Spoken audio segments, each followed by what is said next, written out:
Cette semaine, votre émission Agro-Météo braque ses projecteurs sur les maladies et ravageurs des cultures maraîchères.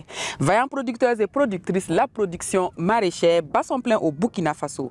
Malheureusement, les maladies et les ravageurs des cultures comme les pucerons, les coccinelles sont une cause importante de baisse de rendement et de qualité des récoltes de légumes. Mais comment s'attaquent-elles aux cultures? Comment les éviter? Vous aurez réponse à ces interrogations dans ce numéro avec un producteur modèle de l'agroécologie et de la production maraîchère.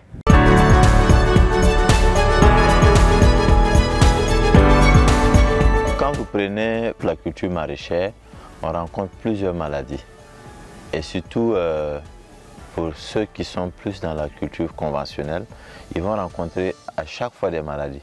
Maintenant, les maladies, il y a plusieurs maladies. Il y a les maladies fongiques, il y a des maladies foliaires, on peut avoir la rouille, on peut avoir la mouche blanche, on peut avoir des termites font partie même qui peuvent causer des maladies.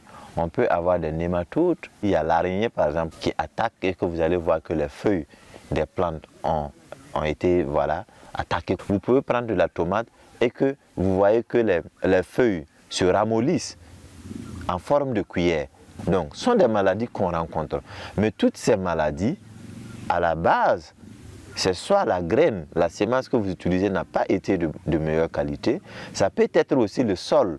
Parce que le sol, si le sol est très pauvre, si le sol n'a pas assez de matière pour nourrir la plante, forcément, vous allez voir aussi des maladies qui apparaissent. Ou bien la façon de l'entretenir. Entretenir un sol qui est très compact, va développer forcément des maladies que vous aurez du mal à pouvoir traiter. Le problème qui est de ravageurs, des facteurs nuisibles internes et externes qui l'envahissent, c'est à partir de la pépinière.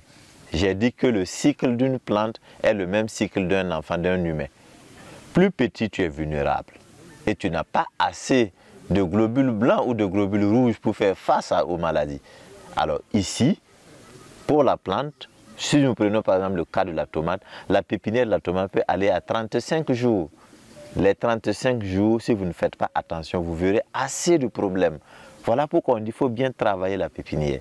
Après ces 35 jours, le repiquage, pour maintenant commencer la production et attendre les fruits, encore vous avez plus de 25 jours cruciaux que vous devrez travailler de sorte à ce qu'il n'y ait pas de problème.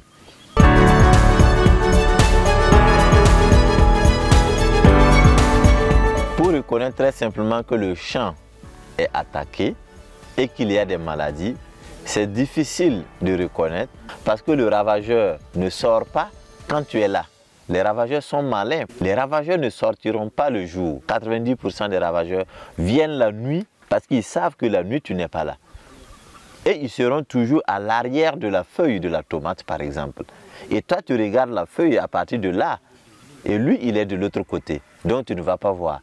Vous prenez pour le cas des chenilles, ils vont commencer par perforer. Ça peut être, parfois même ils peuvent commencer de chenilles, ensuite à papillons, ensuite à autre chose.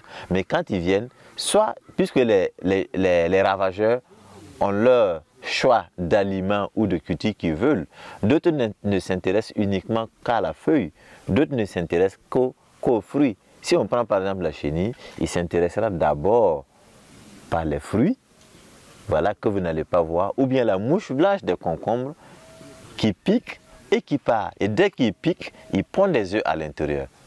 Et ensuite, ces œufs vont se développer. Vous prenez la salade, la laitue, rencontre moins de problèmes. Pour le cas de Burkina, parce qu'ils ont pu travailler beaucoup à développer des semences localement. Rares sont ces producteurs qui achètent des semences de laitue. Ils ont ça il y a plus de 100 ans, 50 ans. Et on utilise par exemple ici, mon père a de la laitue que moi je n'étais même pas encore né. Et aujourd'hui j'utilise ces mêmes semences. Nous avons pu adapter et nos ravageurs connaissent très bien cette semence. Et ils ont même peur de l'attaquer parce qu'ils savent que c'est une semence très redoutée et qui fait face aux problèmes. La maladie qu'on constate couramment au niveau de la tomate, ce sont des nématodes. Et ça, c'est une maladie du sol. Ça peut être une maladie foliaire, une maladie fongique, etc. qui attaque. Ça peut être aussi la chenille. Vous allez voir qu'il y a des chenilles qui perforent la tomate. Chers téléspectateurs et téléspectatrices, votre émission Canal Agro-Météo vous donne chaque semaine des informations sur le bilan pluviométrique des 7 derniers jours et les prévisions des 7 prochains jours pour l'ensemble du territoire national, ainsi que des alertes sur les poches de sécheresse. Vous aurez également la prévision allant du 24 août au 23 septembre et des conseils agricoles. Voici donc le bilan de la semaine passée. La saison des pluies continue dans notre pays. Entre le mercredi 23 août et le mardi 29 août 2023, des pluies ont été enregistrées sur l'ensemble du territoire avec une moyenne de 17 à 68 mm d'eau. Les plus fortes pluviométries ont été observées dans la plupart des localités de Bobo-Dioulasso, Banfoura, Gawa, Batie, Diebougou, Dano, Oundé, Boromo, Réo, Léo, Sapui, Po et Wargaï, avec des précipitations variant entre 52 et 68 mm. Que nous dit la météo pour ce qui concerne la nouvelle semaine qui commence dans les 7 prochains jours, à savoir du 30 août au 5 septembre 2023, les pluies seront plus intenses par rapport à la semaine écoulée pour certaines zones. Elles varieront entre 17 à 113 mm sur l'ensemble du territoire. Les localités de Orodara, Bobo-Dioulasso, Banfoura, Batie, Oundé, Boromo, Po, Tenkodogo, Wargaï, Pama, Diapaga, Fadangourma et Koupela auront la plus forte pluviométrie avec 80 à 113 mm de pluie, soit 808 000 à 1 138 000 litres d'eau par hectare, ce qui permettra la poursuite des activités agricoles dans ces localités.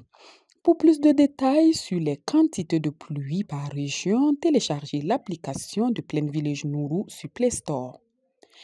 À présent, les prévisions du mois. L'ensemble du territoire recevra du 24 août au 23 septembre entre 63 à 255 mm d'eau de pluie.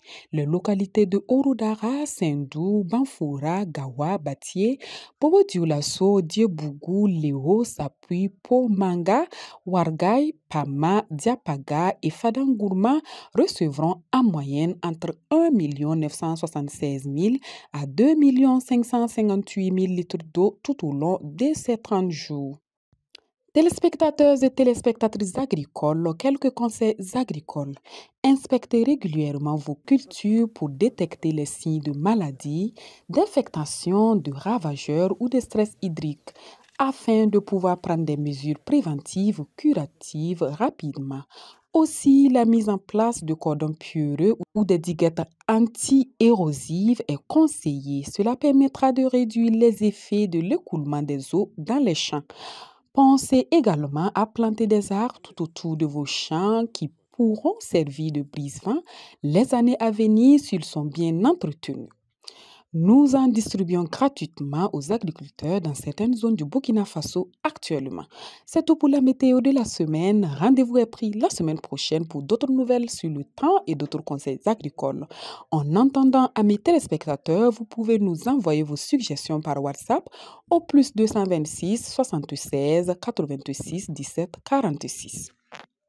C'est la fin de votre émission hebdomadaire. Ce fut un plaisir pour nous de vous donner tous ces conseils pratiques qui vous aideront à identifier les ennemis en culture maraîchère afin de mieux les combattre. À la semaine prochaine.